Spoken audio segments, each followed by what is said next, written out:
अस्सलाम वालेकुम। ओवरसीज़ पाकिस्तानी जो पाकिस्तान से बेपनाह मोहब्बत करते हैं और इस वक्त तकरीबन 30 अरब डॉलर वो सालाना भिजवाते हैं, जिससे पाकिस्तान की मईशत चल रही है।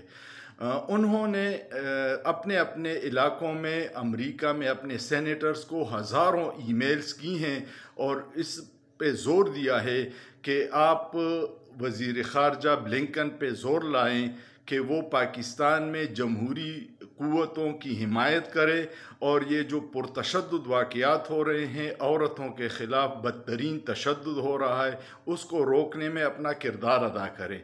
ये एक मुहिब्ब वतन पाकिस्तानी का फ़र्ज़ था, क्योंकि अमेरिका ही इन डाकुओं लुटेरों पे प्रेशर डाल सकता है।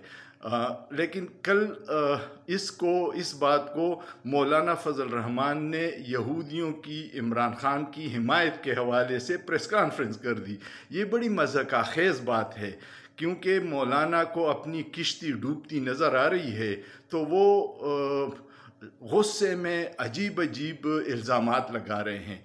ये यहूदियों की साजिश नहीं है, ये पाकिस्तानियों की मेहनत है जो ओवरसीज़ हैं और जिनके दिल पाकिस्तान के साथ धड़कते हैं और जिन्होंने वहाँ पे हुकूमती नुमाइंदों पर ज़ोर डाला है कि वो अपने मुल्क पाकिस्तान में जो बदतरीन तशद्दुद हो रहा है उसको रोकने में किरदार अदा करें।